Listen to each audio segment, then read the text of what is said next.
Le magazine Service vous présente le podcast Une voix, un parcours pour parler sans détour avec un dirigeant de la propreté. Suivez l'info technique et économique du secteur dans le magazine sur service-propreté.fr et sur LinkedIn. Bonjour à tous. On se retrouve pour le 3e podcast Une voix, un parcours de l'année. Je pars aujourd'hui à la rencontre de Fatma Jackson, qui dirige l'entreprise Almas Propreté, basée dans le département de la Côte d'Or en Bourgogne. Bonjour Fatma. Bonjour Séverine. Alors avant d'aborder votre parcours et votre vision des métiers de la propreté, parlez-nous tout d'abord un peu de l'activité de l'entreprise. On intervient sur le tertiaire, des cabinets médicaux, salles de sport, magasins, donc la clientèle est assez variée. Et sur quelle zone géographique vous intervenez et avec combien de salariés ? Alors on intervient sur Dijon agglomération pour l'instant. J'ai 6 salariés actuellement, dont 2 à 35 heures.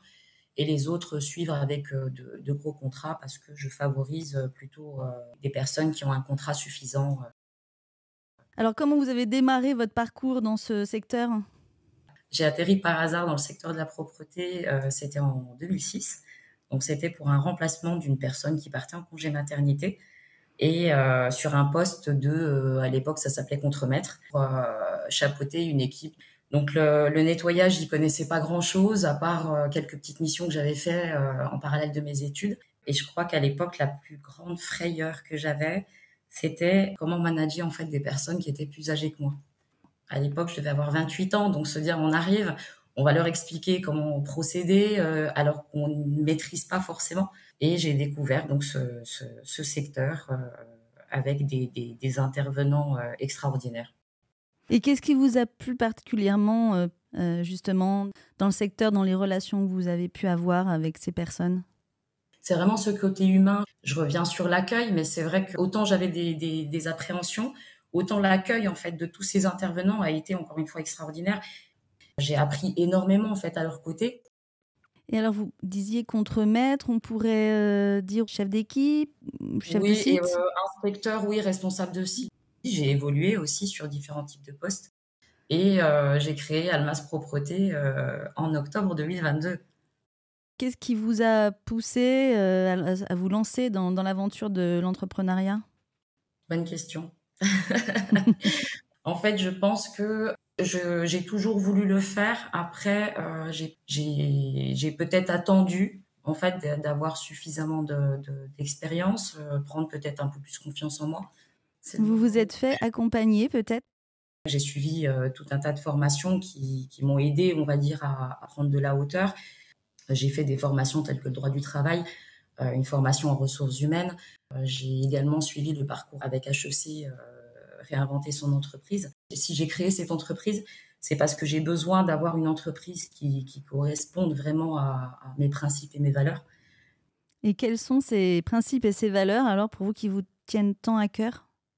Il y a le respect, il y a la bienveillance.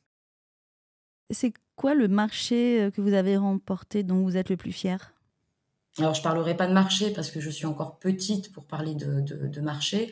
Le plus beau, ça va être, donc c'est une salle de sport. Et c'est une belle image pour moi.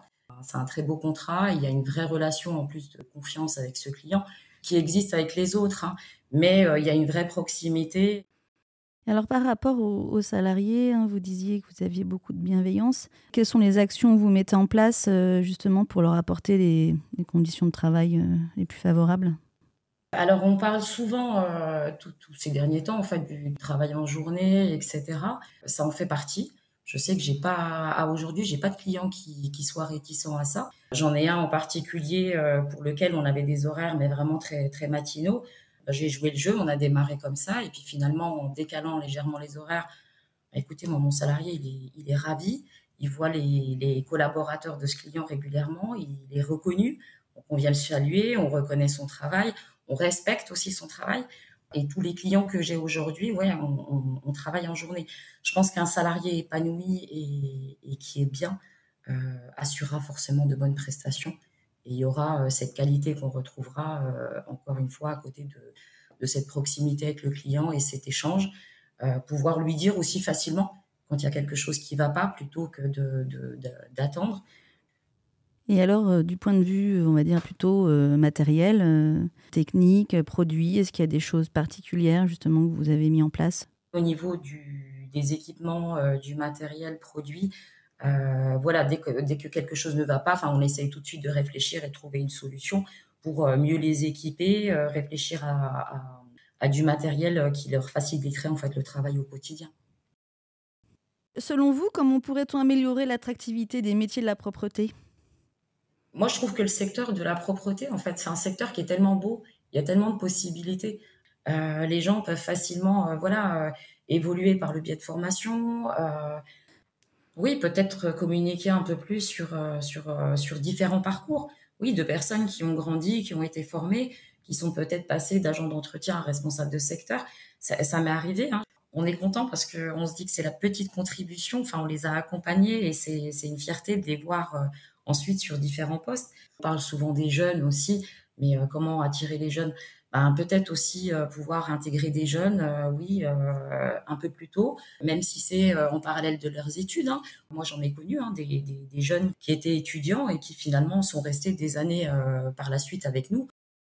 Si vous aviez une baguette magique, que changeriez-vous dans la profession ? Je trouve qu'aujourd'hui, en fait, si je pouvais changer les choses, j'essaierais de faire collaborer en fait toutes les entreprises de propreté. Chacun va vouloir essayer de bouger un petit peu les choses de son côté. Ce qui serait vraiment très beau, c'est qu'on soit tous ralliés et qu'on essaye vraiment de faire bouger les choses pour être reconnus, plus visibles, attirer effectivement un peu plus de monde, des plus jeunes, des moins jeunes, peu importe, mais qu'on puisse avancer tous ensemble.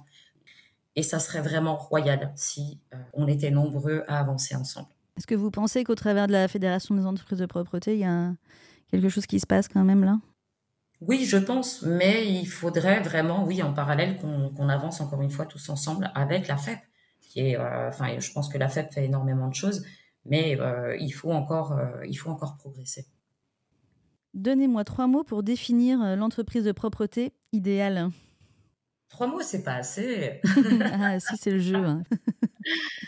Bon, vous m'accordez les deux, hein, respect et bienveillance, la réactivité et l'engagement.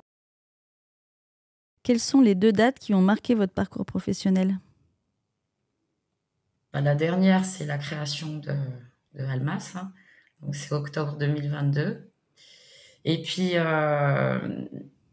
donc février 2017, le décès de mon père, qui fait que ça a beaucoup bousculé ma vie pour la suite. Le projet qui vous tient le plus à cœur pour l'entreprise ? Continuer de développer l'entreprise. Je veux, malgré tout, dans ce développement, en fait, maintenir cette proximité, ce relationnel. Ouais, ce côté humain, je veux le préserver, je veux le garder. Merci Fatma Jackson pour cette discussion. Retrouvez cet échange dans la rubrique Rencontre du numéro de service de septembre. N'oubliez pas que les précédents podcasts sont disponibles sur notre site web ainsi que sur les plateformes spécialisées. Et je vous dis à bientôt pour un prochain épisode. Merci, c'est vrai. Vous venez d'écouter Une voix, un parcours, le podcast du magazine Service.